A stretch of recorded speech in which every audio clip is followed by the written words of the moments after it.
Democrats like Maxine Waters and AOC are proudly proclaiming they are shutting down the government over health care for illegal immigrants. Take a look. Do Democrats want to prioritize the health care of illegal aliens over a government shutdown? Because if the government does shut down, American Excuse employees are going me, to be furloughed. stop it right there. We're not prioritizing. What we're doing is saying simply we want to keep the government open and we want to work with the Republicans and have a bipartisan agreement to keep this government open, and health care is at the top of our agenda. But aren't Democrats demanding health care for illegal aliens? Democrats are demanding health care for everybody. We want to save lives. We want to make sure that health care is available to those who would die, but having the help of their government. So you're good with the government shutdown, even if it means giving health care to people who aren't American citizens? Well, that's what you're pushing on. What you're trying to do is you're standing here and you're trying to make me say that somehow we're going to put non-citizens over Americans. Quit it. Stop it. This is the kind of journalism we don't need. No, I'm just You're divisive. No, you're not. Yeah, no, You're being divisive. No, No, please. You don't need to ask that question. You're just trying to get controversy here. You're not going to get it from me. We want to save health care for all people. Thank you. Thank you, Congresswoman. Appreciate it. I'm not going to do is tolerate 4 million uninsured Americans because Donald Trump decided one day that he wants to just make sure that kids are dying because they don't have access to insurance. That's what's not going to happen. And so if those senators think that we're having a shutdown because of me, they're free to enter my office and negotiate, because what we're not going to do is allow all of millions of people in this country to not be able to afford their insulin and their chemotherapy. So come strike a deal with me if that's what they really think is going on. Returning back to Detroit this morning after the Republicans failed to show up in the U.S. House, we got to make sure Americans have the health care that they need. And if that means we got to shut this government down, so be it. All right, but take a look at J.D. Vance clapping back today at the White House briefing. There's two key Democrat lies I would like to get your take on and see if you can address. The first is that you're seeing a number of top Democrat leaders, from Kamala Harris and Chuck Schumer to Hakeem Jeffries, claim that it is a Republican shutdown caused by Trump. The second is that they're out there now claiming that they don't want to give health care to illegal aliens. Can you address both of those lies from the Democrat Party? Yeah, so on the point that it's a Republican shutdown, look, it's obviously a Democratic shutdown. Just look at the vote totals in the House, look at the vote totals in the Senate, and look at the President of the United States' own action and conduct throughout this crisis. Nearly every single House Republican voted to open the government, Matt. Nearly every single Senate Republican voted to open the government last night, and even to their credit, a few moderate Democrats voted to open the government. That's not a Republican shutdown when nearly every single Senate Democrat votes to shut it down and every Republican voted to open it up. It's just obviously not true. Now, you can disagree about a number of things, but you can't disagree about the obvious fact that Republicans voted to open the government. The president stands ready to sign that opening of the government. We just need a few more Democrats to join us in that effort to open the government. Your final question about illegal alien benefits. Look, the text is very clear, and I even saw, I think it was George Stephanopoulos in an interview with Mike Johnson, did a fact check that was totally rooted in baseless claims. It was basically Democrat propaganda. If you look at the legislative text that they gave us, they tried to turn on two separate provisions that would give health care benefits to illegal aliens. Number one, if you're an American citizen, you've been to a hospital in the last few years, you probably noticed that wait times are especially large, and very often somebody who's there in the emergency room waiting is an illegal alien, very often a person who can't even speak English.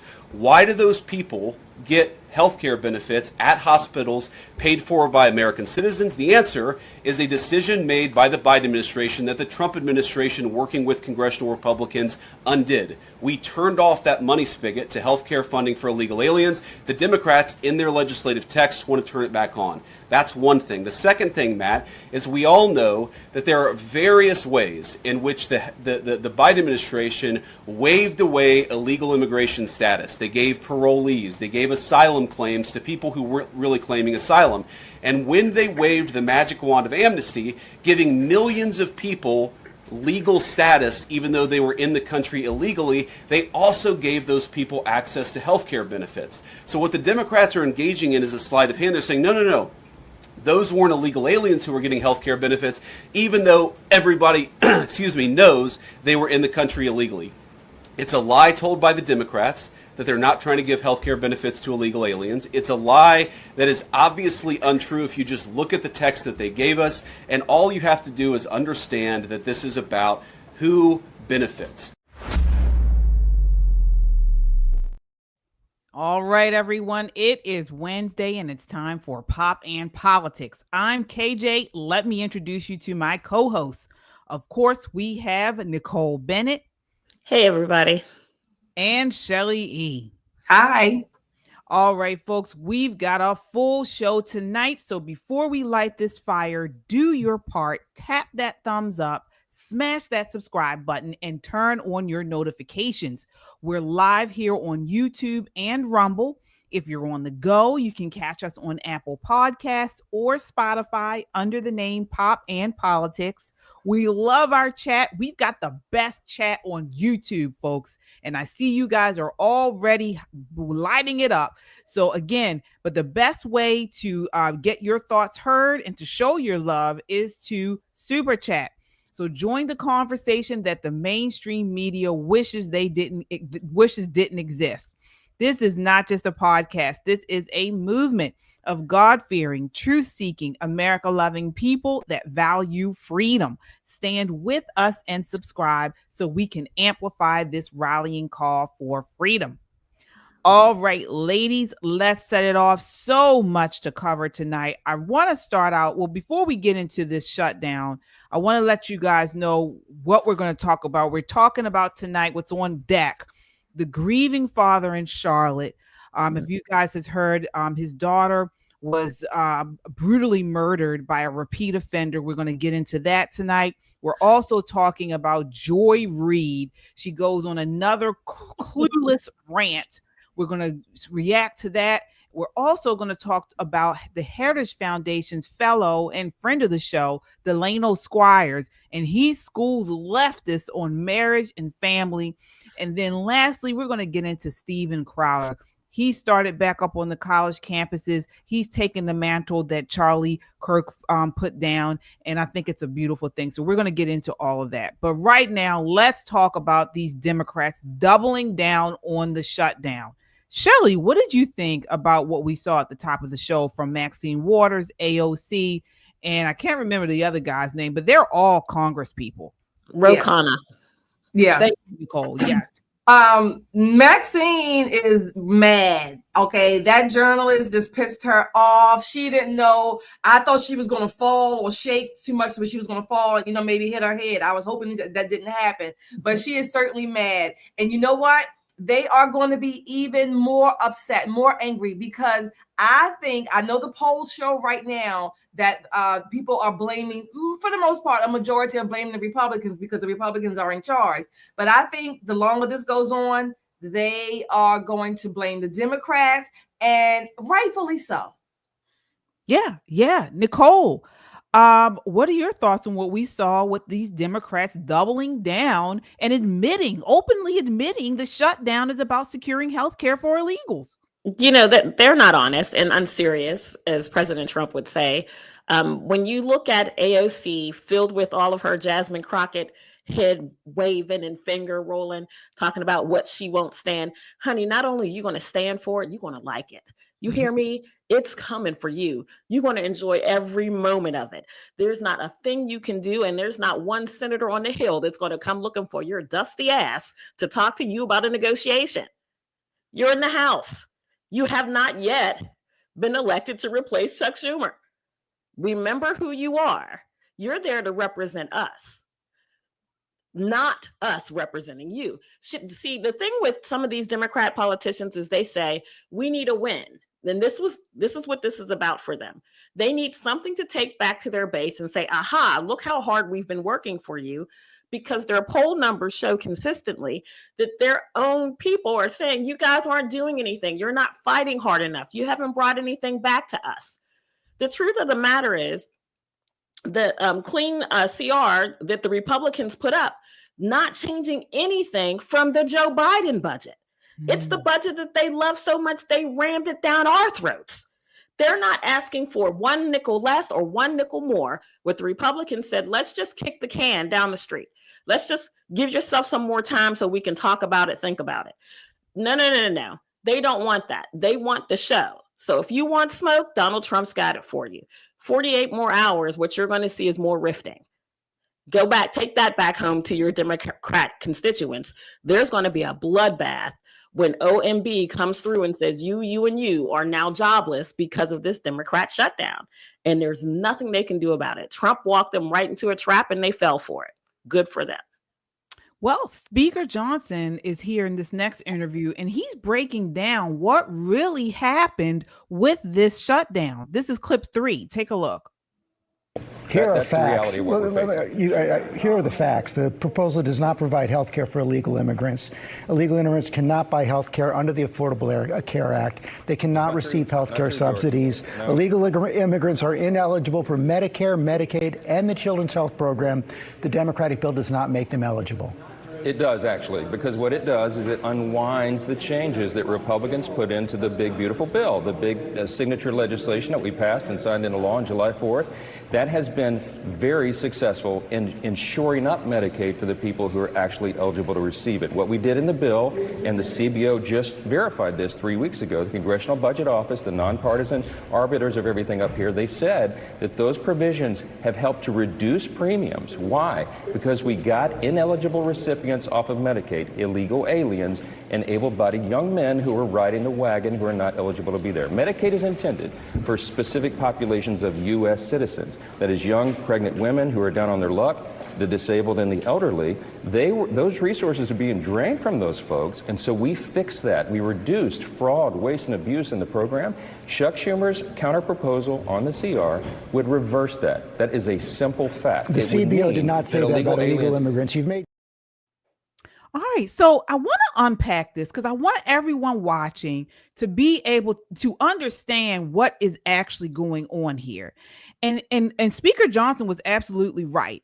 ACA's eligibility standards required an individual to be a U.S. citizen or a lawfully present non-citizen, which can include asylum seekers, refugees, and those granted employment authorization. So the Biden administration had relaxed the criteria for various categories of immigration status, which allowed more foreign nationals who were previously considered unlawfully present to qualify for status that they may be eligible for ACA tax credits.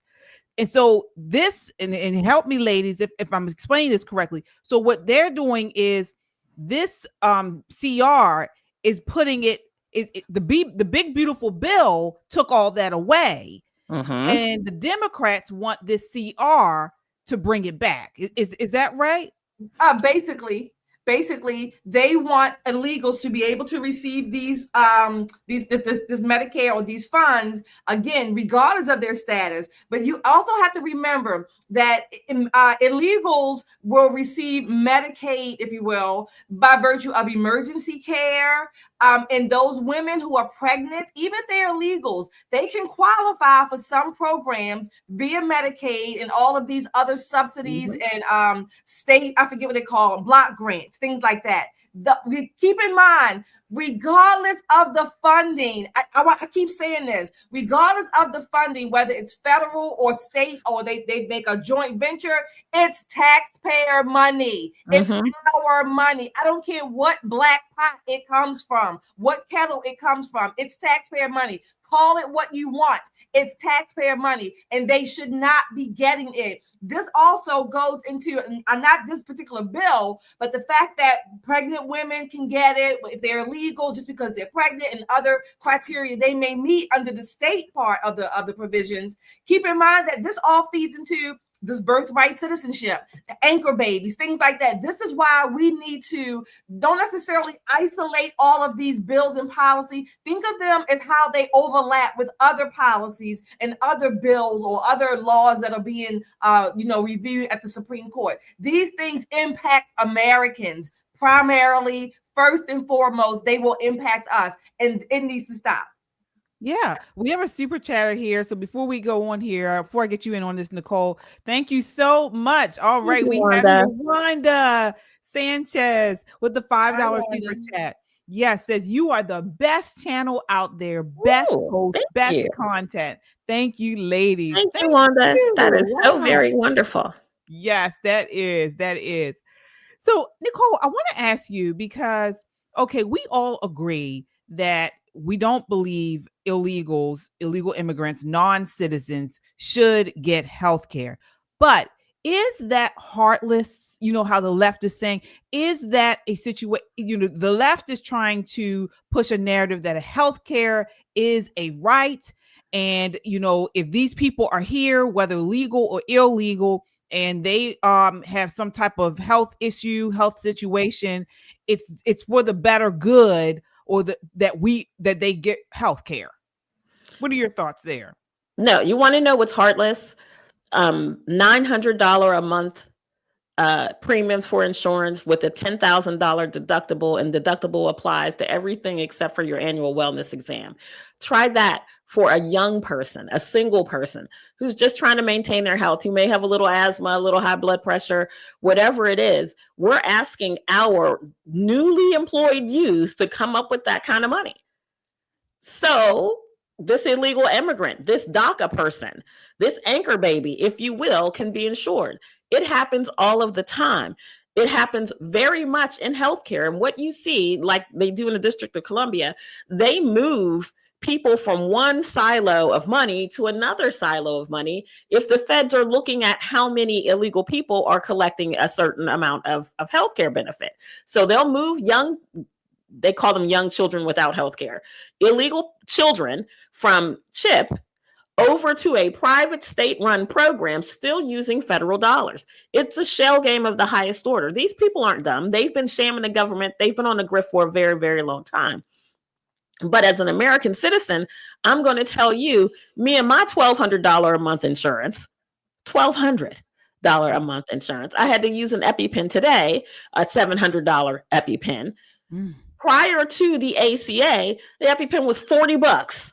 Wow. Insurance premium was like $135. So you want to cry me a river? I would like to wipe my eyes with the hundreds of thousands of dollars that I've paid in healthcare coverage. And I work in healthcare. How about that? I work in healthcare. So this is a losing point when you're talking to the American people about saving able-bodied men and DACA recipients and other illegal people money on their health insurance. You've got to be kidding me. This is how disconnected they are. But here's an important point, KJ, that I wanted to point out. When we talk about illegal people and government benefits, especially healthcare, we should all know that USCIS, this is the people who vet people for green cards and temporary status and that kind of thing, does not check to see if you've been a drain on the United States taxpayer. They don't look for housing, food, or healthcare. They don't look at any of that when they're considering who you've been since you've been in our nation illegally. That has to change. I say, if you're here illegally and you've been a drain on the American public, baby, you don't get to stay. You need to go back to your home nation and work it out. Yeah, you're absolutely right. And you brought up a very good point, because a lot of people, we haven't really been here, haven't heard many people talking about Obamacare, the Affordable Care Act, but that's at the root of this shutdown. So Democrats refused to pass a spending bill that didn't include extending enhanced ACA, which is the Obamacare subsidies. It's about these subsidies, which were first enacted during COVID.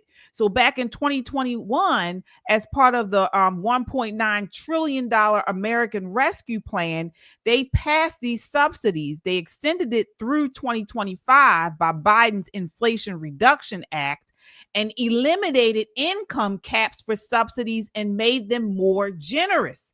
So taxpayers now have to pay permanent subsidies, which cost over $340 billion per year. So as you mentioned, a lot of this stuff has caused all this Obamacare has caused much of healthcare to go up. So what we have $1.6 million in higher income earners would lose subsidies completely, and millions more would see smaller subsidies and higher premiums. So Democrats want a permanent extension, arguing Republicans are taking away health care. But when in reality, it's these ACA mandates that raised premiums, especially, as you mentioned, for healthier people, up to 80% since 2014. I haven't heard people talk about ACA much anymore. When ACA was enacted, costs went up. Within the next years, costs started going up. And they've been going up since. So again, to your point about compassion or being compassionate to illegals, let me tell you what is compassionate. If an illegal is here, or if anybody's here, and they get injured, they're injured on our highways, whatever, accident, they automatically get emergency care to sustain themselves, to sustain their lives, to get them back at least to a baseline health, if you will. But that's compassion. Anybody would get that. So there's an American, we're paying for that, not just for Americans, for anybody who comes here on our dime, if you will. If they get hurt, they get a free, if you will, emergency care, and then ship their asses back home. That's what it should be. That's number one. Number two, these are just two stats that I found, and I think Texas is underrated. I think it was a USA.com reported that Texas pays $122 million for emergency care for illegals. I think that's grossly undercounted. I do. I think that must be just one hospital. But Florida's reported to have paid $666 million in care for illegals. Those are just two states. Don't. What about the whole country? The whole country is reported that we are paying $27 billion with a B dollars for illegal health care, for illegals to get health care in the United States. Well, if they're not Americans, they shouldn't be getting it, number one. If they're not here, like you said, legally, green card, on a work status, or whatever the case may be. And if they're on a work status, then they should be paying part of their health care, and the employer is paying some of it. Should be. Yeah, you're absolutely right. We have some super chatters here, folks. Thank you all so much. Your super chats go a long way in helping us stay online and put out this conservative content. We appreciate you. Kung Fu CJ says, I'm here. I'm driving though. Thank you so much. Thanks, CJ. Laura with the $5 super chat says, Hi, ladies, Laura. I am confused because the Democrats say that the illegals are not eligible or allowed. And that is true. She's right. That's what they're saying, but it's sort of a twist of the wording. So they are allowed. They are, when we're talking about refugees, asylum seekers, they are being given health care. Is that right, ladies? Yeah, they Without are. question. And even people who are not refugees, if they're just here illegally, they can get health care. Again, it's a matter of whatever pot this money is coming from, and it may not be the full Medicare pot, because remember, Medicare is a combination of federal and state together. So if they say, oh no, they might meet the state criteria and they might get the state pot, but that money is still partly from the federal. Again, it's all taxpayer money. This is why I keep saying we need full transparency of where our dollars go, real time, real expenses, whatever pot is coming from. Again, it's all taxpayer money, but we need this. This is what we should have. Doge didn't go far enough, or it was stopped too soon. We need full transparency. If we have to turn in a damn income tax forms every goddamn year, I'm sorry for cursing, but this gets me vexed. This really gets me revved up. Then we should be getting that same report pretty much every month, if not every week, from how our government and our money is spending. Yeah, it's a ridiculous proposition, but Democrats define illegals different than we do, right? So when they say, well, illegals are not eligible, they're not allowed, they're not counting the people with temporary status. They're not counting people who are in process for whatever reason with the Fed, they're not counting the millions of DACA recipients in this nation. They don't call them illegal. For them, illegals are people who just haven't got, put on to something yet. For just us, cross the border. Exactly. Right. For us, illegals is anyone in this nation who is not a citizen. If you are not a citizen, you are illegal. Democrats will argue that to death. But when they say that, they're being absolutely disingenuous. They're not telling the truth. If they wanted to deal with the American public truthfully and say, hey, listen, we're a compassionate nation. We should be offering health care to these people. It's to our advantage that they're not here killing us with diseases from foreign countries and whatnot. Hence the return of polio. Let's do that, right? Right. Remember polio way back in the day? It's making an ugly comeback. But when we talk about compassion in the United States, we as a nation spend billions of dollars giving money to other nations so that they can have better health care. Not through USAID, but from our federal government, compassionate donation to their nations. I think that's enough compassion, because when you show up here and you want to have a baby here and you want to do all of these things here in the United States, you bring your children here undocumented and we're taking care of them for the rest of their lives. The compassion has to stop somewhere. Where is the compassion for the people born under the stars and stripes? When does it get to be about us? Now, I'm not one of those people who say America first and America only, but I will tell you America first always. We should be taking care of the homeland first, foremost, and then we can worry about the rest of the world. But the way it's inverted now, it's almost like you're slapping them in the face if you tell them, well, as an American, I don't want to pay for healthcare for everybody. When you say that to a Democrat, you want to set them off, you want to have the neck wiggle and the finger go, tell them that you want Americans taken care of first. It burns their biscuits. It absolutely burns them up. Terrible. It's terrible to say, to even for someone to be upset about that. We are in America. And another thing, and you brought up a good point, and I'm going to return to Laura's comment. Then, as you mentioned, look what Biden did when he let in tens of millions of people into the country, and many of them they say they were seeking asylum. Well, none of this stuff was checked. None of these things were checked back up on. They gave them this sort of asylum status when many of them were not. They did not fit the actual criteria of asylum seekers, but they were let in here anyway. And so many of these people they weren't asylum seekers. They were just illegals. Exactly. Yep. Border jumpers. Remember that as well. Exactly. Yeah. Exactly.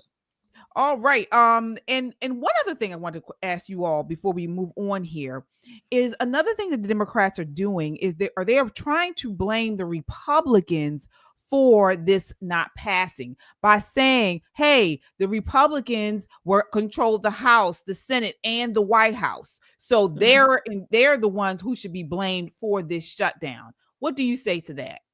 Let's take a look at the numbers of the vote, right? It's a very simple, and this is what I mean by they're so unserious. They really do think that we're still living in Biden's America, where if you hear it on MSNBC and a couple of congressmen say it, it makes it fact. The truth of the matter is exactly the way JD laid it out. Take a look at the vote. Almost every Republican senator voted to keep the government open. This clean CR. Almost every Republican in the House voted for the clean CR. And again, the clean CR means we stay at the Biden level investments. We're not adding anything. We're not taking anything away. And I will let you know, the couple of Republicans who didn't vote to keep the government open are doing the right thing. They're pissed that we're staying at the Biden spending levels. Are you crazy? What's the point of having control of the House and the Senate and the White House, and we're just still spending money like we're the Democrats? Yeah. And I'm tired of them kicking this damn can. I really wish they would get to work. I really, really wish that somebody would say, look, we need to fix this. We need to fix this now. And at some point, these Republican legislators are going to have to pull their hair back in a ponytail, take their earrings out, and get down the damn business. We need cuts, and we need them last year, not this year. Last year is when we needed the cuts. Now we have power, and you all are putting it off till next year. Let's get busy, folks. No more CRs. Let's do the work now. You singing my song. Also remember, KJ, to your question, incomes, American incomes, at least the middle class, their incomes have not kept up with inflation. Healthcare is one of the biggest contributors to Americans going into debt, virtually overnight for maybe even one significant healthcare challenge, if you will. They can go into debt. Why are we constantly being made to feel like guilty because we're not thinking about other people and we want to preserve our own incomes, our own family, for our own sake, for our children's sake, for the future, for prosperity? These people are jokes. I know, again, the polling is a little mixed right now, with slightly more, according to USA Today poll, slightly more people blaming the Republicans. That's because, number one, it's less than 24 hours, right? The Republicans are in charge. Of course, it's going to go back and forth. But the longer these Democrats keep putting other people, particularly illegals first, as long as they keep doing that, they are going to get the brunt of it. They didn't sign the continuing resolution, this bill. It was presented to them. Most Republicans did. They're the ones who said, no, we want more money, more subsidies. Again, don't let all these words trick you out. A subsidy, a grant, all of that is taxpayer money. Exactly. Yeah. I mean, bottom line, folks, all we're saying is basically we're unapologetically American, okay? Mm-hmm. And it's because this nation was built on sacrifice, faith, and freedom, not on the approval of global elites or the permission of these woke mobs. Our ancestors bled on battlefields so we could speak freely, worship boldly, and live without chains. We don't bow to foreign powers, and we're not here to have our tax money go to these illegals. And we don't apologize for our strength, and we don't let leftists shame us into silence. We are unapologetically American. This is the greatest country on the earth, and this is a beacon of liberty, and we want to keep it that way. And this is why we put these shirts together here. Unapologetically American. We're tired of apologizing and tired of people saying, oh, we can't do this, we can't do that. No, this is the US of A. And if you agree with that, this is the shirt for you right there, that unapologetically American shirt. Definitely get it. It's a great way to show your love for this country and then also support the channel. You can get that right on the front of our Facebook, keep saying Facebook, of our YouTube page. Multiple colors. It comes in a cut for women and men. And it's unapologetically American. And this is really what the foundation of our show is all about. Hey, production, can we see the back of the shirt, production? So knowing that Aid 250 is coming, America's 250th birthday is quickly upon us. And when I tell you we're going to celebrate like it's 1999, you should be prepared. And this is the way you get prepared. You get yourselves a couple of these shirts. Get the black one because that's the one that we like here at Pop. But perhaps maybe even the burgundy or maybe even a gray, so that you're ready for all of the parties. This is a shirt that you can wear to all of the A250 events, because all of the A250 events are going to happen, not just one big party on the 4th of July, but every single month, there's at least 10, 20 things that are going on to celebrate our anniversary. Walk into a party with this on, and then let them know that you watch Pop and Politics, that you're a super fan. Have them join us. This is a great way to support us, and you will look amazing. You'll have on a Great American t-shirt that not many people will have on, so you're going to stand out in the crowd. Get it now before it gets going, because y'all know how that thing works. Yep, absolutely. All right. So again, while these Democrats are bending over backwards to fund illegals back here at home, Americans are paying the ultimate price, thanks to a broken justice system that keeps repeat offenders on the streets.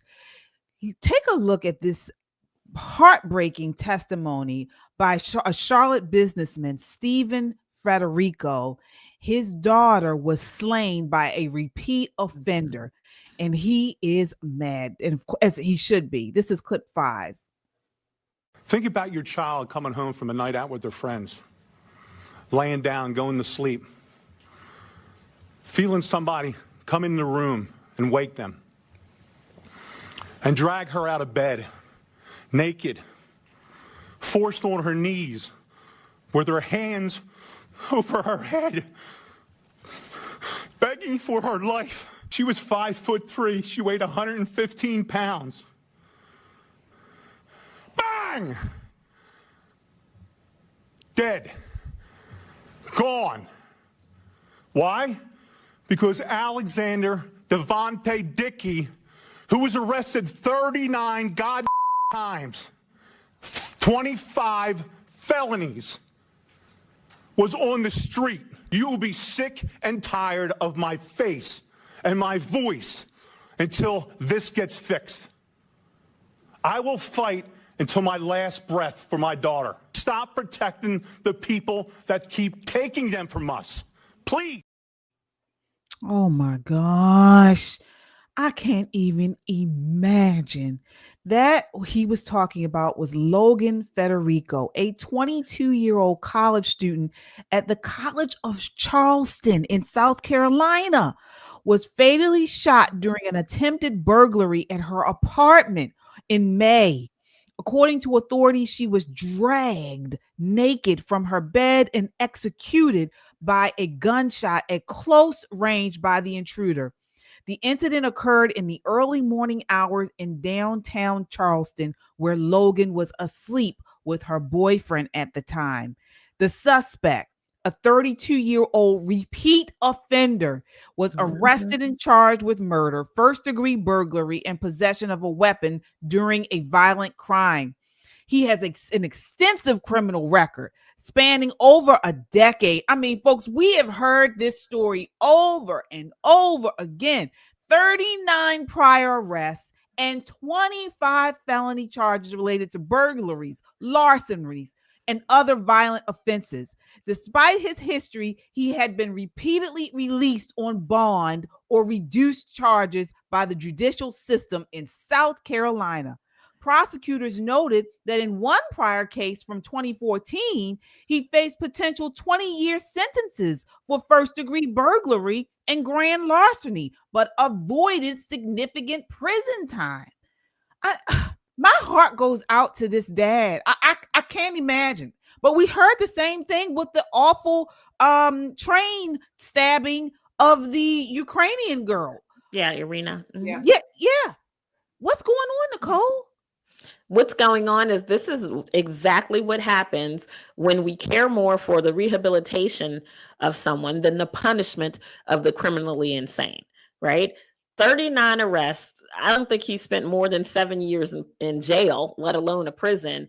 But Representative Randy Fine from down in Florida, he's recently been appointed to Congress, has a bill, if and when they ever get back to work, all that shade, has a bill that is going to allow, if passed, families of these victims to hold the judges accountable. Wow. For letting these repeat offenders go. This man has more felonies than most criminals ever amassed. Arrested 39 times. That's the only times that they caught him, right? What about all the crime that he committed? I think they said since he was 12 or 13. Now people will say, oh, he needed help and, he was mentally ill. I say open up the asylums again. Lock them the hell up. They're not fit for civilized society. We cannot continue at this pace. And that anger that you see that father that rises up in him, that's what we call righteous anger. He has every right to call them to heel for what happened to his child. She was not committing any crime. She did not put herself in harm's way. She was laying in her bed sleeping. When this monster came in, can you imagine the last face his daughter saw was that monster? And there are people who are like, oh, well, he needed another chance. Another chance to do what? To continue to harm us? I think Representative Fine has it right. When these judges lay back on these liberal morals, they're going to have to answer. In North Carolina, where this crime happened, South Carolina. I'm sorry, South Carolina, where this happened. The law on the book says for the very first time that he had a felony burglary, that he could have been sentenced to up to life in prison. Up to life. Not just for the first one, but for the subsequent 14. He could have been given up to life, and this girl would still be here today. this father would not be grieving his daughter. But these very liberal judges, I'm telling you, it was the worst thing when they just let all those Biden judges and put them on the bench being kind. Kindness is not going to get us anywhere when it comes to protecting the public. He should have been locked up a long time ago. And I hope Representative Fine's bill sees daylight when Congress gets back to work. Yeah, Shelley, I mean, what is the cause of this? Why are we seeing this? I know Nicole said judges. Is that what it is? You know, why are we seeing the releases, or why are we seeing these acts? These repeat offenders, like many times we are seeing these awful murders, and these people shouldn't even be on the streets. So this is what compassion in the wrong direction will get you. Okay. It gets you literally murdered, slain, kicked in the ass, whatever you want, with your own tax dollars. These people, let me say this. There is no law, no additional law that would have that we need. What we need to enforce what we already have. Okay. Exactly. These lawmakers get their jollies by making more laws and more laws. In the meantime, people have to be murdered. Family members are burying their loved ones along the way, while they won't even put to use and use the laws that are already on the books. It's something that's not right. Number one, it's far from right. This man and millions of others, Americans, have lost children, loved ones, family members, sisters and brothers, friends, by the likes of scum and pieces of shit. And because of compassion, let's have compassion. They need rehabilitation. Some people cannot be rehabilitated. Okay. I'm of the mindset, I might be wrong, and I've said it before, I'll say it again. If I'm wrong, when I see the Lord, he's going to have to tell me. I'm of the mindset that murderers are not rehabilitatable, if that's a word. That's just me. That's just me. And the family members can choose to forgive or whatever they want. That's up to them. I don't think murderers can be, nor should they even be attempted to be rehabilitated. They either need to be locked away for life, or they need to be executed.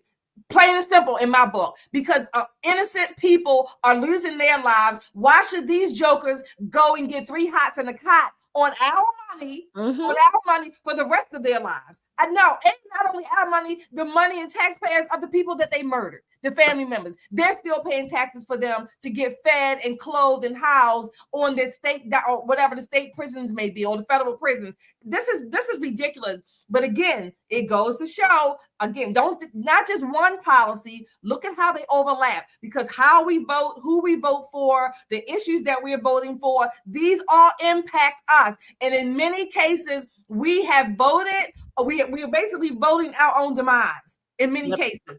The judges, some of them are elected, some are appointed.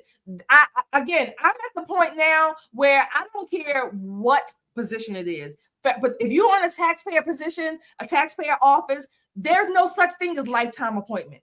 There's no such thing as you can't be recalled. Zero. If your salary is paid by taxpayers, then you have limits on how long you can be in office to do damage to the American people. That's it. You're absolutely right. You brought up a very good point about these slap on the wrist sentences. They're backfiring. And what I mean by that is these short stints where 80% they cause 80% rearrest. So they give judges tools for catch and release. That's what they're allowing. And so another thing that I think is an issue is the recidivism. So the reason why we have a lot of this recidivism is because many of these people, they do these crimes, they're let out, and they're put back into crime-ridden neighborhoods. These neighborhoods are run over with crime, juvenile crime, everything like that. They can't get a hold on it. We're here in Baltimore City. We see it firsthand. And so when these judges let these people back out into the neighborhoods, they're back out into the same element they just came out of. And so there's no way to break the cycle. There's no jobs in these areas because of the high crime. Businesses don't want to invest in these areas. The schools are horrible, so the cycle just continues.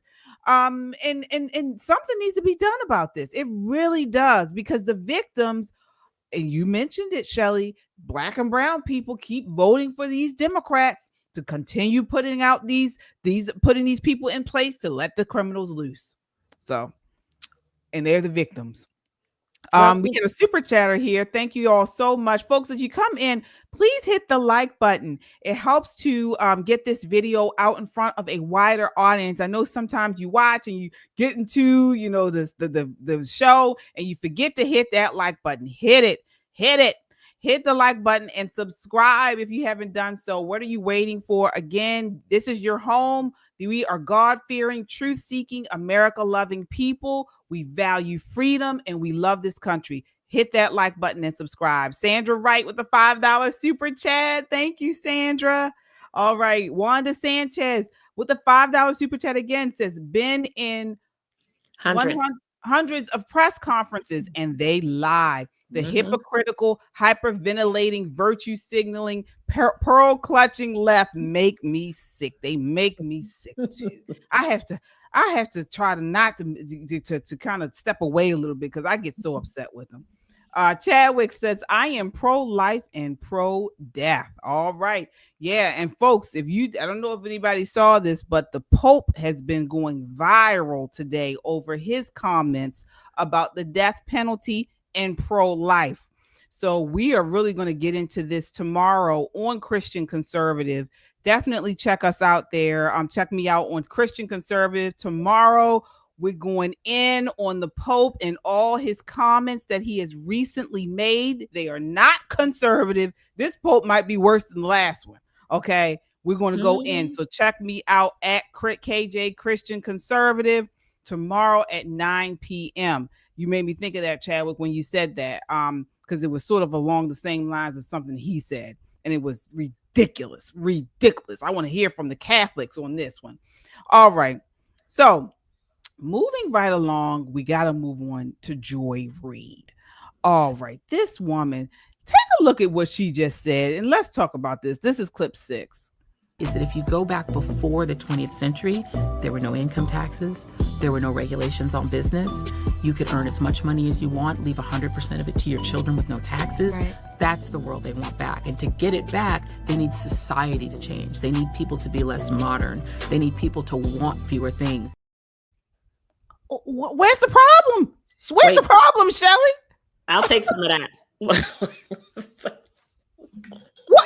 No income tax, no regulations on business, and I can give it to my children. Where is the problem? The problem for Joy is that the government doesn't get it if that's the case. I don't understand why, I didn't see the whole thing, but the black people at large, after the Reconstruction, they were on an upward trajectory because they were doing businesses, building businesses, having skills, getting education. Families were intact largely. So I don't understand why she wants more government. No, I do understand, because that's what they want. That's just what they want. They want more government. They want more government to rule our lives. The thing she was talking about, the less government, this is what we want now. Less government, fewer taxes. I want no taxes myself on income, fewer regulations. All of these things inhibit and prohibit innovation, growth, and growth for businesses, growth for your own income, growth for your family's income and legacies, if you will.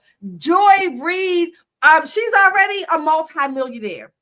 So she can say all of this stuff and keep a straight face, because I bet you she has all of her trust lined up already for her children, for her family. That's okay for her. It's what's good for me, but not for thee. This is the game these leftists, these progressives, regressives, this is what they play. And millions of Americans, for the life of me, I don't understand why they keep buying into this crap.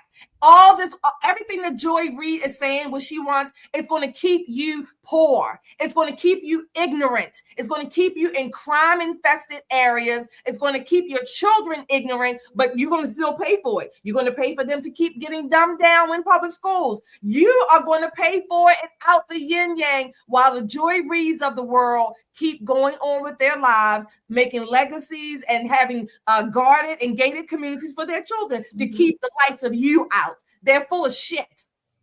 Yeah. Nicole, what did you think about what she just said?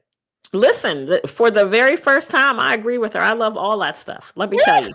When you ask me why I'm a Republican, those are all of my answers. Absolutely. No income tax. I'll take 2, please. Let me tell you something. Joy just said the Democrats' quiet part out loud. They are paternalistic. How dare you make money I didn't say you could have? And the money you make, I can spend better than you can. What is this modernism that she talks about? They want to take away modern life. Well, she's right. We don't want gender benders run amok with our children. We certainly don't want that. We want a military that's strong and fit and can get the job done. In fact, let's rename it from the Department of Defense, which sounds kind of like you could smack us and we might get angry at you, to the Department of War that says, bring that smoke, bitch. We got you, right? All of this cultural change, she's right. We do want to change the culture. We do want men to be men and not to be considered toxic because they act like men. We want women to be women and not to be considered weak because you act like a woman. If I hear another millennial chick say that she's moving in her feminine energy, I want to know, what other energy do you have? You were born a woman. Embrace it. God blessed you. Embrace it. You don't have masculine energy. You might have some days where you feeling a little strong, but there's never any energy around you that's masculine. You were born feminine. Embrace it. All of these things, these cultural changes that they've made in the last 4 years, she's right. We're rolling them all back. We're rolling them all back to a time when America was exceptional, to a time where a man was a man, a woman was a woman, and a child stayed in their place. We want all of that. And if you can do that with no income taxes, and we get to leave legacy wealth to our children without having to answer to the likes of Joy Reid about how I made my money, why I made my money, and where it's going, yes, bitch, we want all that. We want every single moment of that. Yeah, I 100% agree. Folks in the chat, sound off. I mean, what are we missing? What was wrong with all of the things that she said? No income tax, no regulations on business, and we can leave our money to our next generation, our children. I mean, I don't even see an issue. Only thing I can see is we know that the left hates kids. They hate family. You know, the globalists are trying every way they know how to decrease the population, to stop married people from having kids. And so they probably, that's why they want big government. Because they know that there's nothing, they don't want anything left for the next generation, because they don't want a next generation. Exactly. They want these families smaller. And we see this. Exactly. Look, I read today, the original tax code had 15 pages.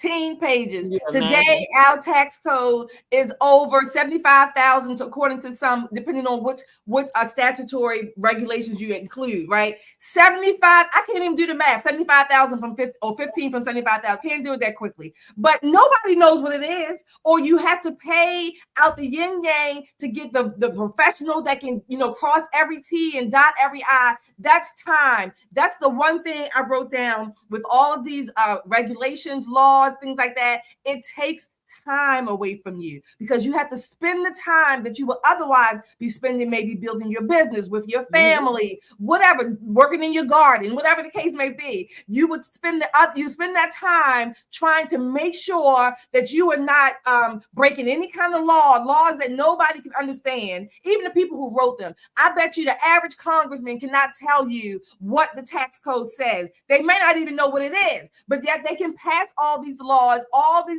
trying to make order and regulation, but it's at our expense. It's at our expense. Hell, Congress is still getting paid on the damn shutdown. Who's not?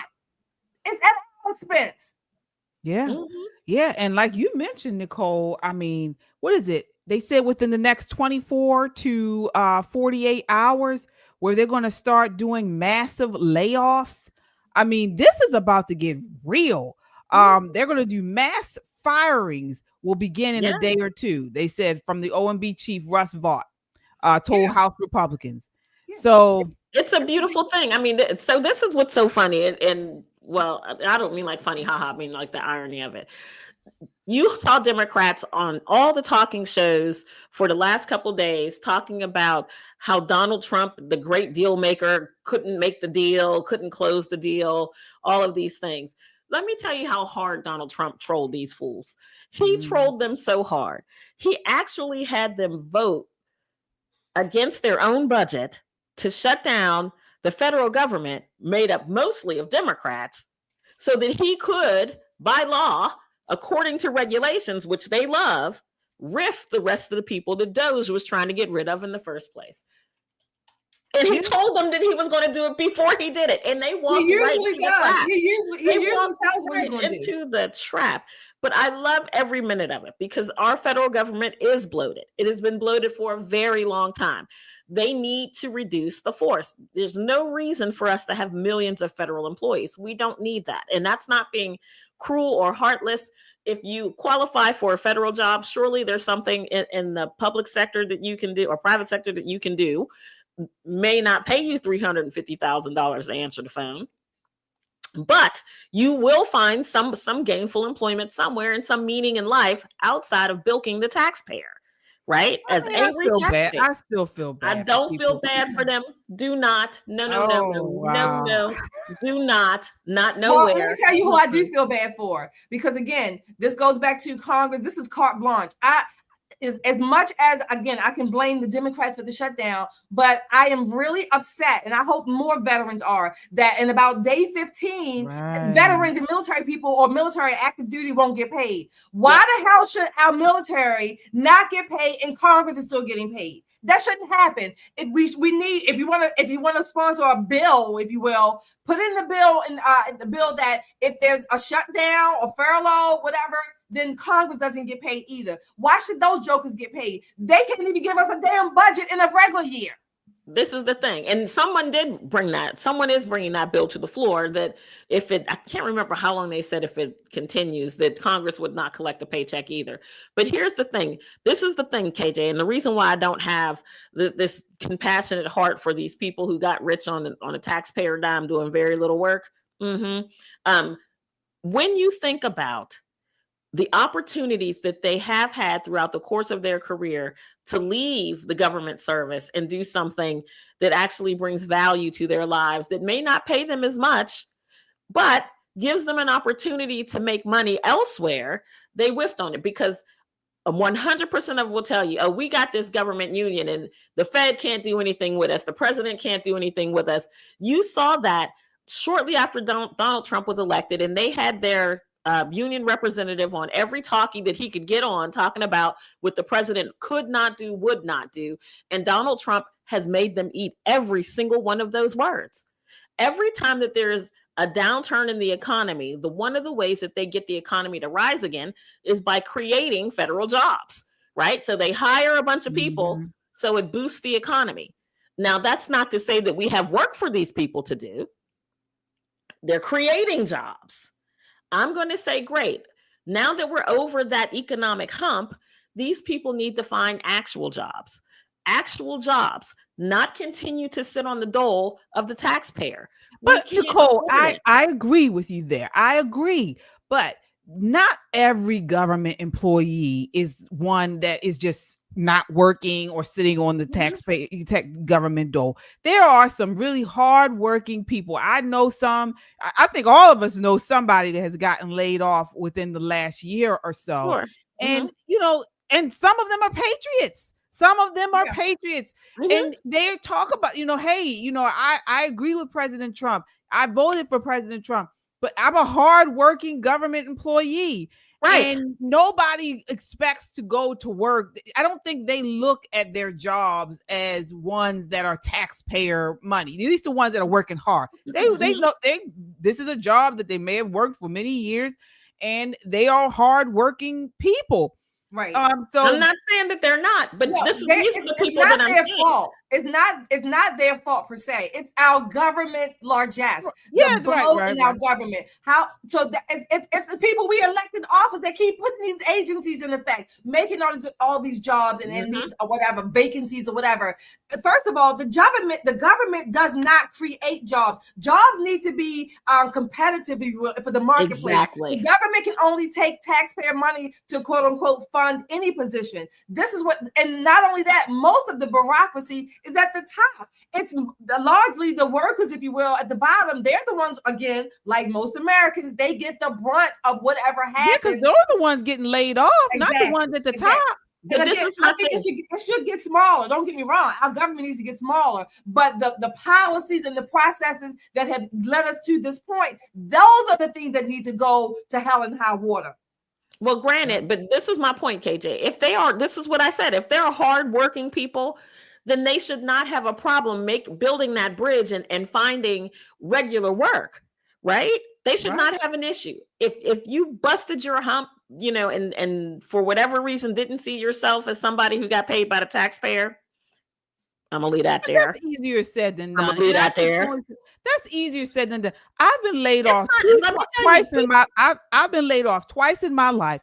Twice in my life. Now I never worked for the government. This is private industry. But when you are hardworking and you don't, it generally comes out of the blue. You don't know, you know, nobody tells you, oh, we're going to be laying you. You find out the day you go in, you know, they taking people in the office, laying people off, or your doors are shut, closed. That's a big, especially if you have a family depending on you and things like that. I mean, I agree with what you're saying. Government needs to be smaller. I certainly agree with all of that. But there are people that are hardworking, working for the government and have been laid off. And I was talking to Shelly about this. We were talking about this yesterday. You know, I pray to God that these midterms turn out well for Republicans, because what I see generally, you know, when I'm speaking to family and friends, they're seeing all these people laid off, okay, from government jobs and they're seeing, you know, yes, we've had some relief within the grocery stores and stuff, but it's not some enormous relief. Okay. And so where is the economic benefit that we're supposed to be seeing? Now, again, I'm not talking about me, because I voted for Trump to get rid of all this woke, trans, DEI, all of that stuff. And he's to get rid of the illegals. And he's been doing that.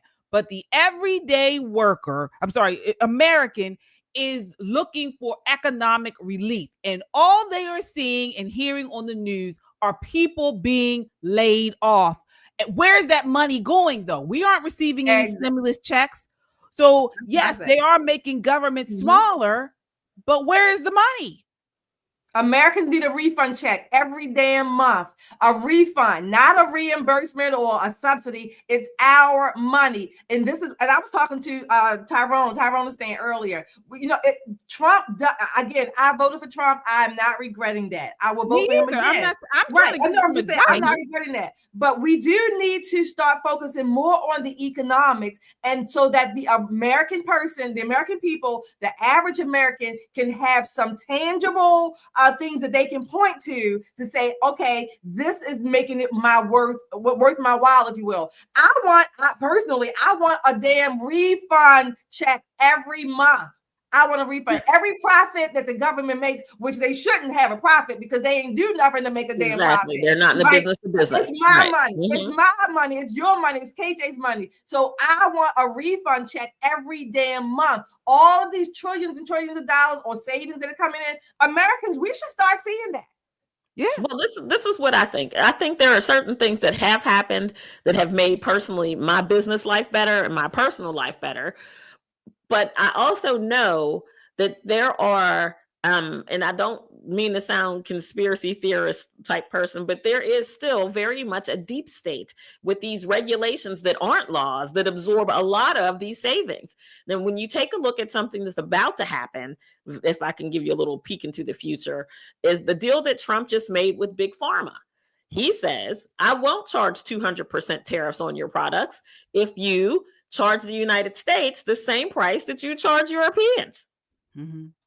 Now, there are some drugs here in the United States, like that $700 EpiPen. $700 American money, right? Right. That's they get in Europe for $15 damn. Why? Because the United States has never held their feet to the fire.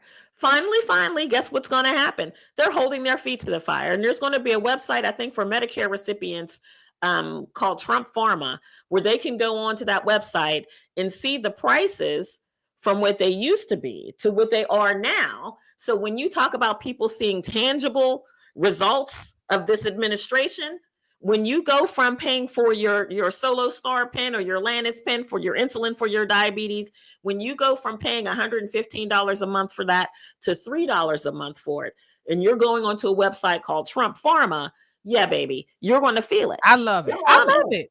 It's absolutely coming.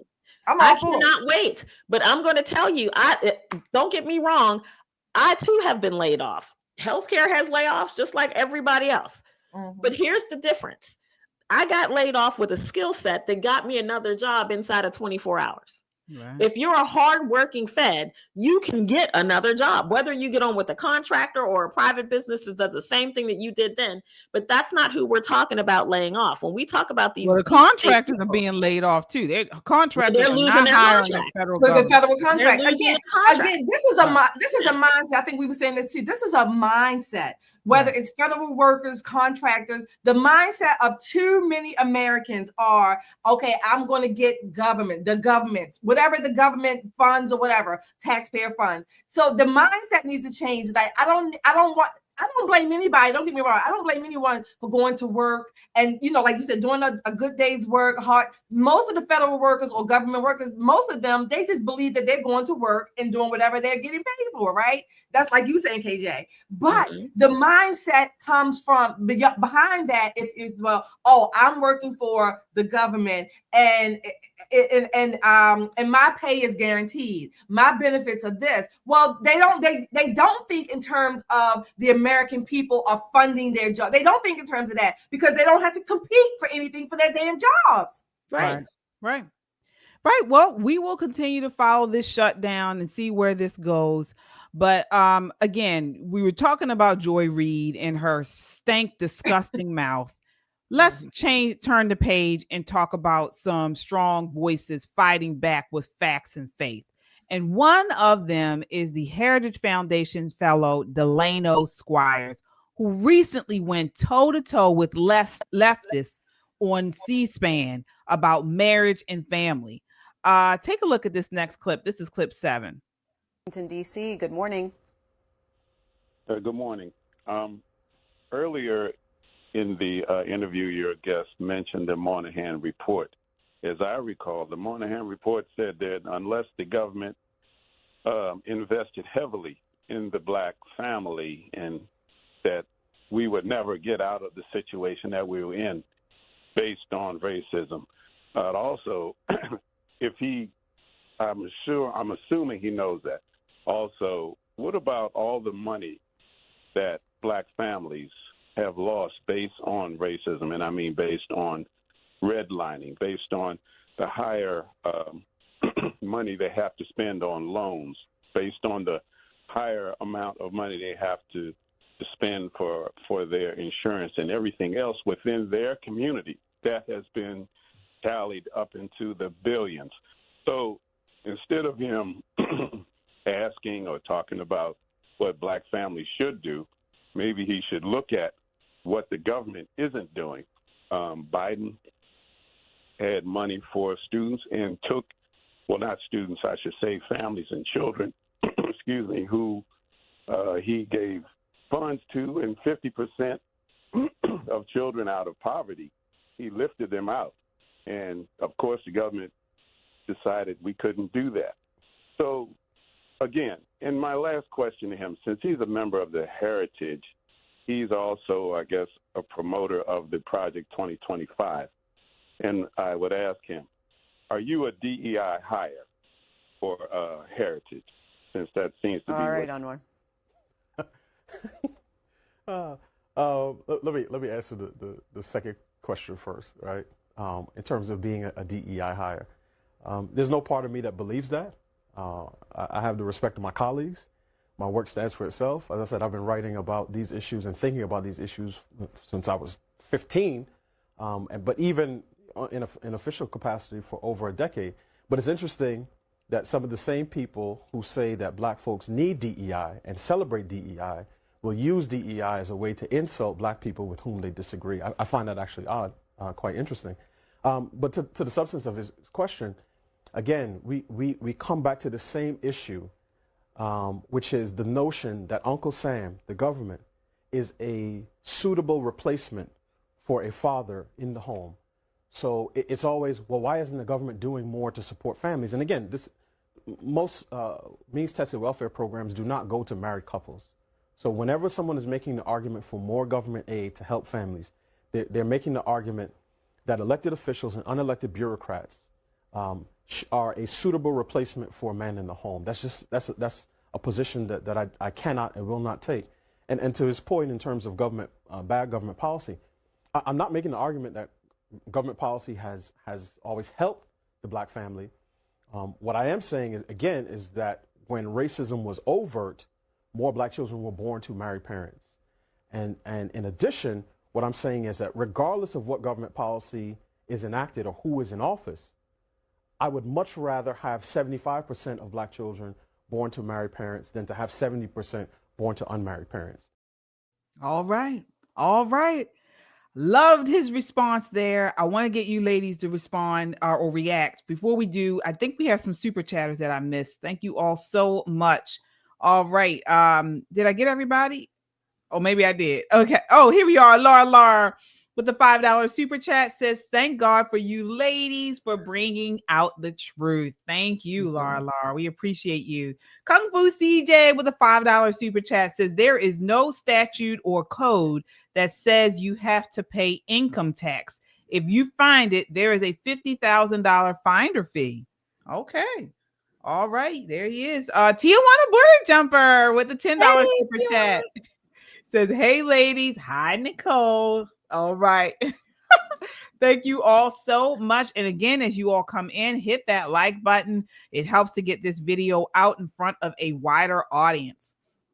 All right. So again, that was Delano Squires arguing that the collapse of marriage and fatherhood is fueling the cultural decay. Shirley, what did you think about what he said and also that caller's comment? So the caller was being, he was being a little like taking a little dig or whatever, in the form of a question. But Delano was correct. Let me say this: I'm sick of, and I would bet you $1 that man who called was a black guy.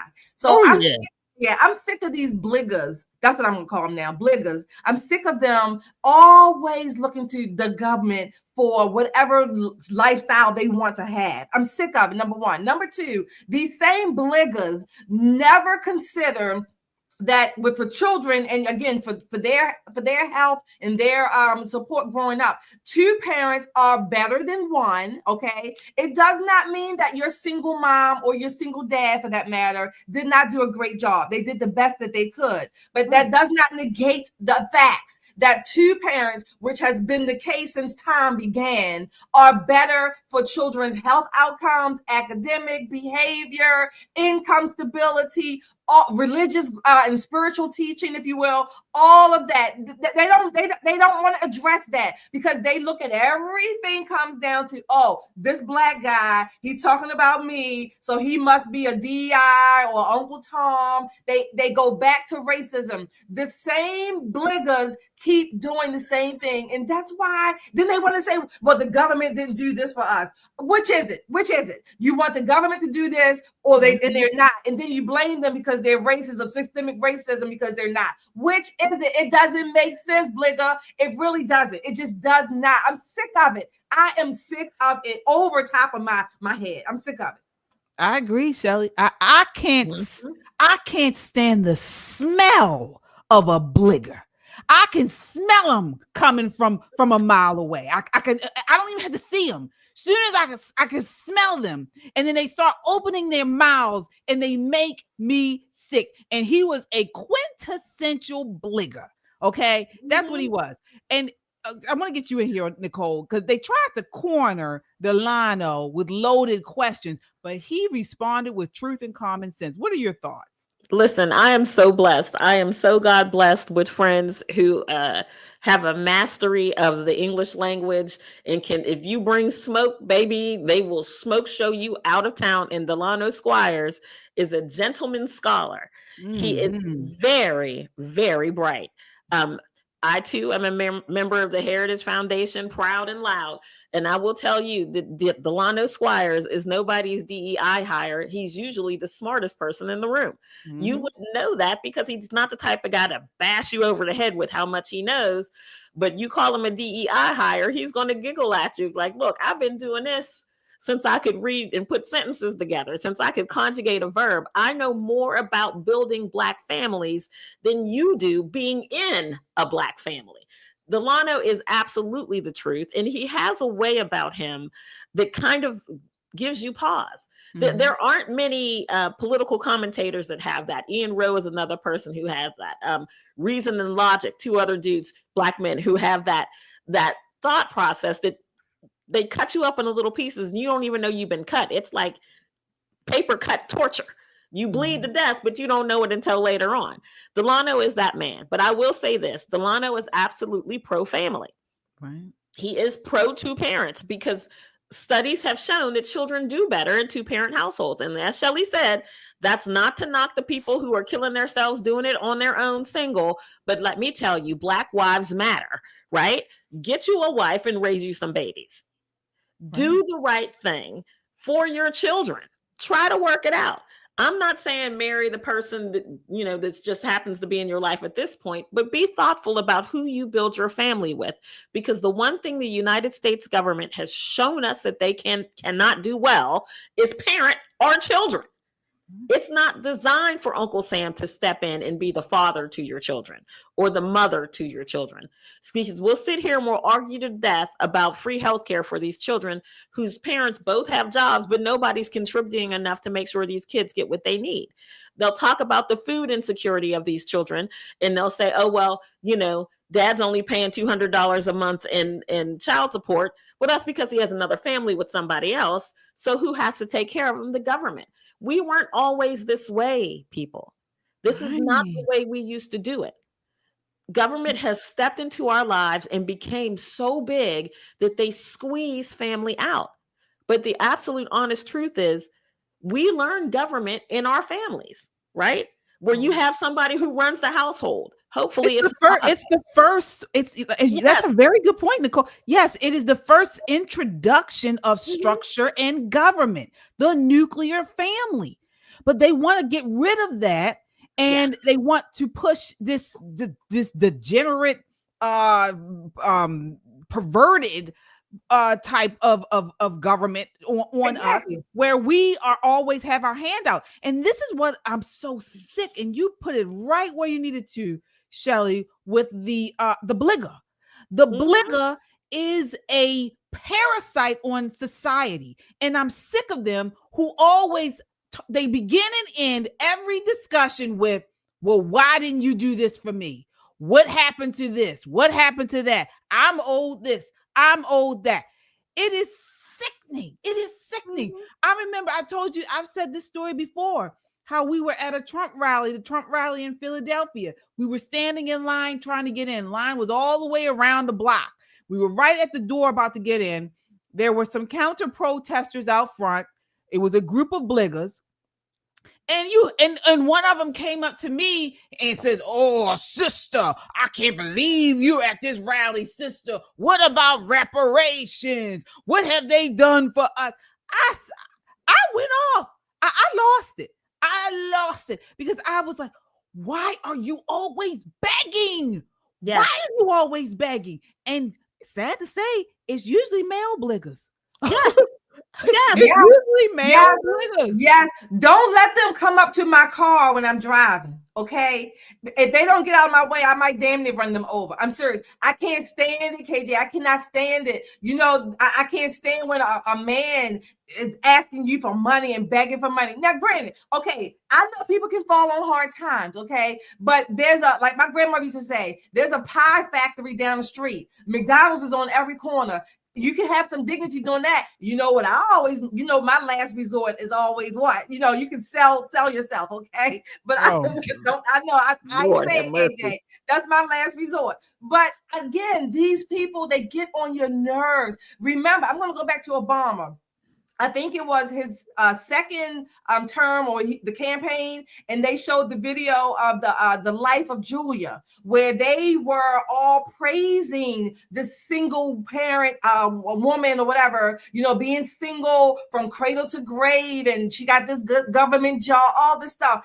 That's not what most women want, okay? That's not what most women want, and it's certainly not what children need. They need a mom and a dad. I know there are circumstances where, maybe they had the best intentions. The mom and dad were married together, whatever. And for some reason, if maybe they had to split up. That happens. I get it. But that should not be the goal.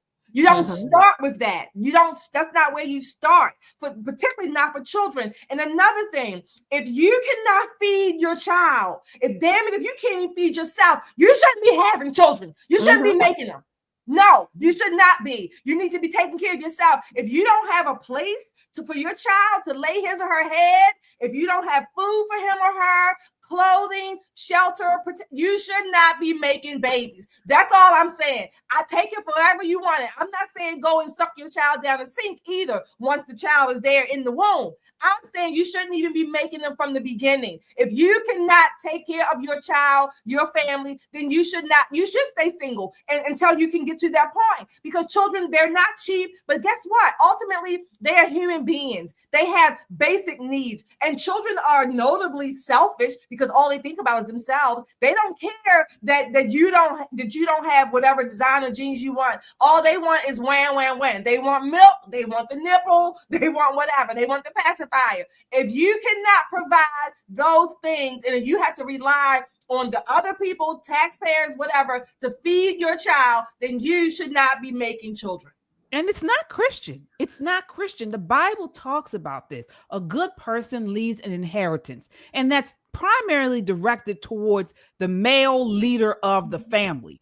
Okay, we are supposed to be led by our husbands. Okay, and again, circumstances happens, but in general, that is the goal. Even me, as I'm a product of a single mom.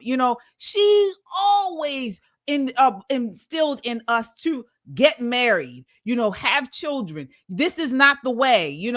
This is something that happened to me. We made a mistake or whatever. But this is not the goal. Now it has been turned totally upside down. You have actual culture and society pushing you to be single and to be a single mom or a single parent. It is so twisted, and it's primarily in the Black community. And you have pastors and preachers of these churches that are supporting these lifestyles. As Just the Guys, our brother's show here on YouTube, Just the Guys podcast, talks about often to bring back shame. This is the number one thing that needs to be shamed, okay? Yes, a child is a wonderful thing, but the way they are pushing and uplifting the idea of singledom, of getting pregnant and no husband, or not encouraging marriage, it's pitiful. And we are seeing the fruit in our neighborhoods. It's very sad, and it needs to be brought to heel. It really does. Absolutely. I agree with you 100%, KJ. We, for whatever reason, and there are a lot of reasons how we got here, Black America is incredibly transactional and not relationship based.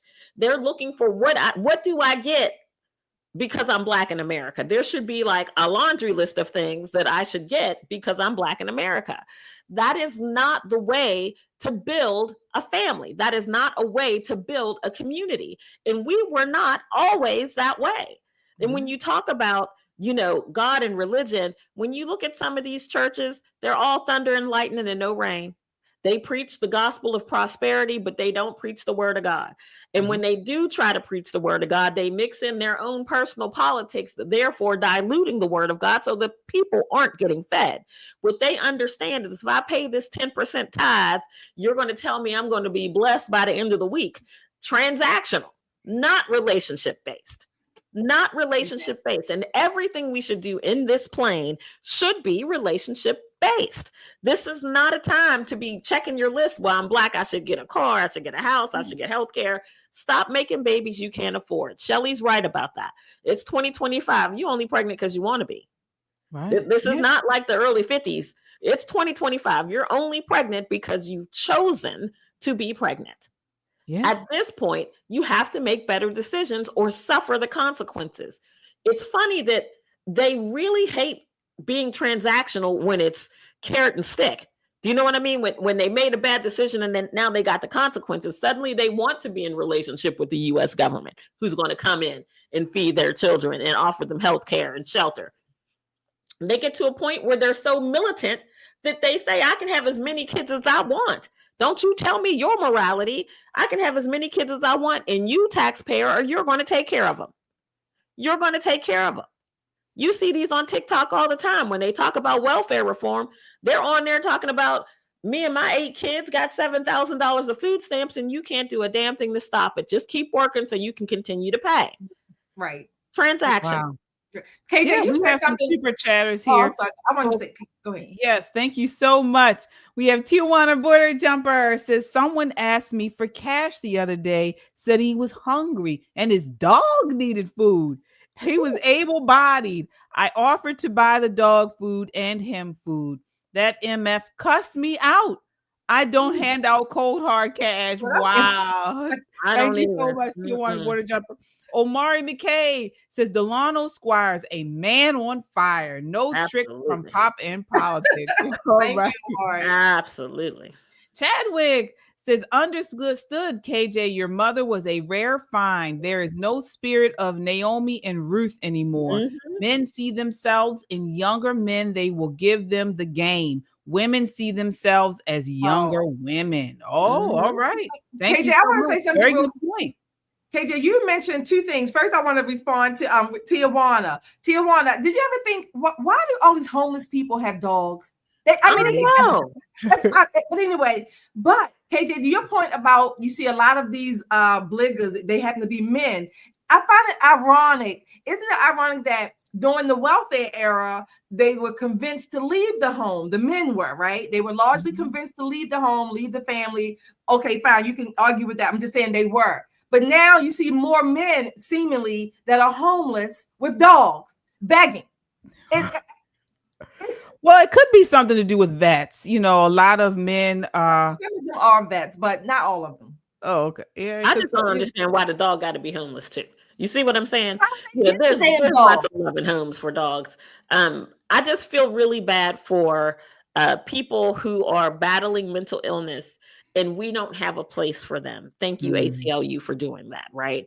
When we have vets who are struggling with PTSD and all of the things that come with that, and they don't want to go to the VA, you know, they don't want to get help. Those are the people who are homeless that I feel for. But these able-bodied dudes who are just hanging around on the corners, begging for your money as you're sitting at the stoplight, I have nothing for them. I donate a lot of money to a lot of things, many of them political, but I donate a great deal of my income to things that I believe in, that I know do good work. Handing people in the corner money doesn't do anything but make the liquor store rich, make the plug rich, because that's where that money is going. I would prefer for people to donate their money to causes that actually put boots on the ground, that have a very low overhead, that do the Lord's work. This is the difference between Democrats and Republicans. Republicans donate a lot of their money, but we don't donate to places where the administrator gets 85% of the donation and only 15% goes to the people you're trying to help. This is a big difference. Yep, you are absolutely right. Well, folks, we are almost at the end of the show tonight. Speaking of carrying the conservative torch, gotta share this video of Steven Crowder. Now, you know, I've said this before. I'm not like a huge fan of Steven Crowder. I think he runs a great show, but I just don't find him that funny. And his humor is different from my humor. But this video actually I almost teared up over this. As he's taking the fight straight to America's college campuses right after the tragic death of Charlie Kirk. Take a look at this. This is clip 4.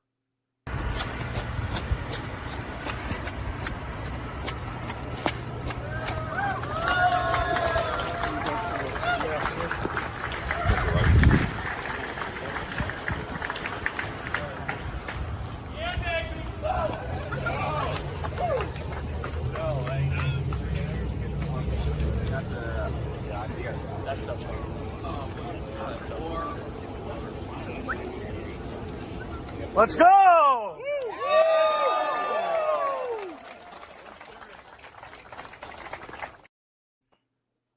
Oh, we have oh, that was the clip. Okay.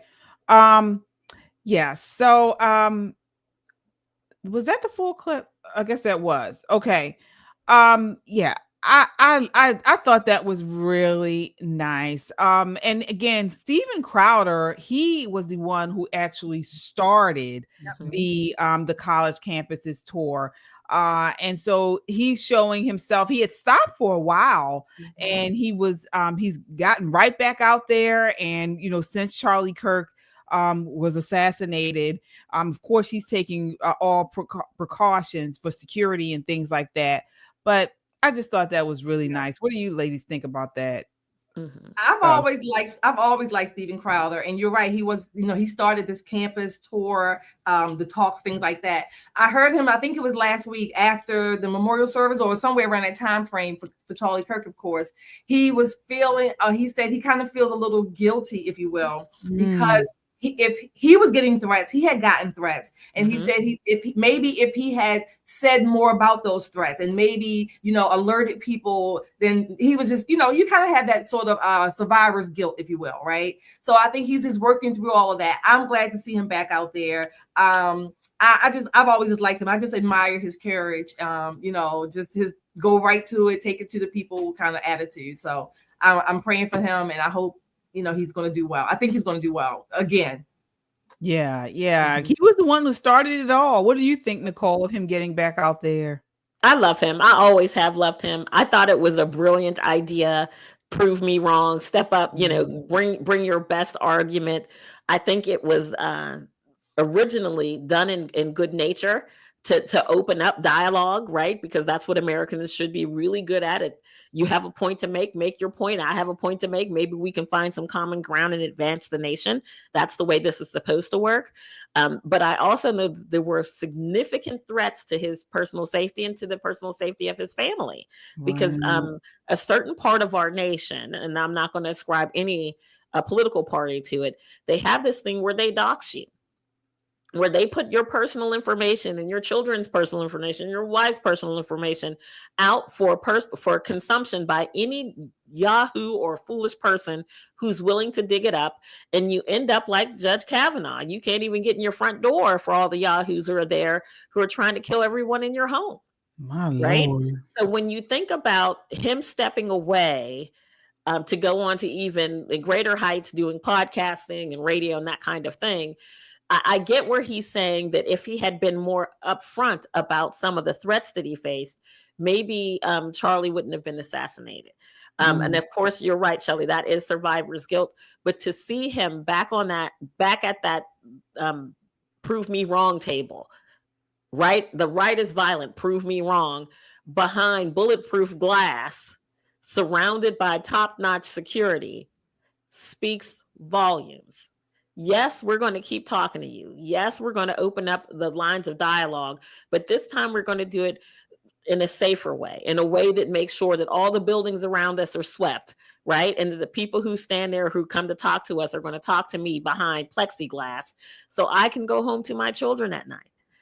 It's sad that we've come to that point, but he's doing the right thing. And I am so proud of him for getting back out there, because I know that could not have been an easy sell to his family, especially in the wake of Charlie's assassination. But shout out to him for doing the right thing. I think it's great. Yeah, absolutely. Well, folks, we are at the end of our time. I know we have additional super chatters here, so let's get to them. Kung Fu CJ with the $10 super chat says, a man came up to my van asking for money. I told him silver or gold I do not have, but the gospel of Jesus Christ. He walked away praying to God for white people. Oh, wow. That was a good one. That's hilarious. Democracy Dudes with the $5 super chat says, the independent commentators are saving America. Absolutely. I agree. Yes, indeed. We totally agree there. All right. So, ladies, I got to ask you, what is it that you want people to know, or stories that need to pop? What do you want our audience to know about that isn't getting the needed news that needs to be talked about? I'll start with you, Nicole. Big Pharma and Trump. You know, he is the peacemaker in chief. Make no mistake. I think that's going to be how history remembers him, for stopping all of these wars. But I'm going to tell you, healthcare is going to remember him as the guy that brought Big Pharma to its damn knees. It's about time. Let's go, Trump. I cannot wait until this story pops. I can't wait until the website is up, because it's going to be hard to deny what this man has done for the American people. It's about time that Big Pharma gets out of the pocket of the American taxpayer. Yeah, absolutely. Shelley, what's a story that you think needs to be on everybody's radar that they're overlooking? I'm going to say this birthright citizenship, because President Trump is pressing the Supreme Court to make a decision this term. We're not kicking this can down the wall. down the road. But again, if we don't get this straight to define who and what is an American, then we don't have a country to stand on. We really don't. It really it makes it all, everything's always in flux. Everything is fluid. Everything is changing from the winds and the waves. We need to define and get it signed, sealed, and delivered. And our Supreme Court, remember, they get taxpayer paid. Their jobs are by taxpayers too. I got it. They are appointed for life, but they need to know the foundation on which they stand. We are Americans. Keep your eye on this birthright citizenship, not just in the Supreme Court. Look at how it might play out in the everyday news, just kind of angles, if you will, of these, with these, particularly with illegals and people coming here. Just look at how these things play out and how much we need to solve this problem. All right. Yeah. For me, it's Pope Leo, and I'm going in. Michelle and I are going in tomorrow night on @KJ Christian Conservative. We are going to do a full hour on the statements that he has made recently, his embrace of the leftist globalist agenda, him coming out saying someone who says I'm against abortion but is in favor of the death penalty is not really pro-life. We're going to provide you with the biblical support against these statements. And we're going to talk about the dangers that he really brings about to not just America, but the world. So you do not want to miss this. This is tomorrow night on Christian Conservative, right here at 9:00 p.m. You do not want to miss it, because we need to talk about it. All right, folks. So that does it for us tonight. Again, voices like Delano Squires and Stephen Crowder remind us that truth, family, and freedom are stronger than lies and chaos. The left thinks that this shutdown fight will break us, but all it's doing is proving why our fight matters. America needs warriors, not whiners, and we're not backing down. So stay bold, stay vocal, and stay unapologetically American. We will be back on Friday night. We're going to have a special guest, Chris Pabst. He wrote a book about the Baltimore City educational system and the collapse of it. We are going to talk with him. And also, of course, we're going to bring you the latest in news and pop culture from a conservative perspective. Folks, we're just getting started. We just hit 200,000 subscribers with your help. Oh my gosh, we are so excited. We're at 200,001 right now, and the sky is the limit. We have a goal by the end of the year to hit 250,000 subs, 250,000 subs. You guys have helped us get here, and I know you're going to get us over the finish line. So we appreciate each and every one of you. Until next time, count your blessings and live a life of purpose. Oh, wait, you got a super. Oh, we do. Oh, I'm sorry. Oh my goodness. What did I miss? Oh my God. Cross Vapor with the $50 super chat. Thank you, Pius. Oh, Pius. Thank you. Oh, Pius. Thanks for your show. I really love it. Thank you. Thank you so much. Oh, wow. Thank you for shouting that out. Yes. All right. That does it for us. Have a good night, everybody. Nope, we got another super. Oh, we do? Uh-huh. Oh, Roberta Munez with the $5 super chat says, you young ladies are the best. Wow. Maybe we just stay on for another hour. I gotta go to the bathroom. All right. Thank you all so much. Even after the show finishes, if you want a super chat, we'll shout you out. So thank you. Thank you so much. God bless you guys. We will see you on Friday.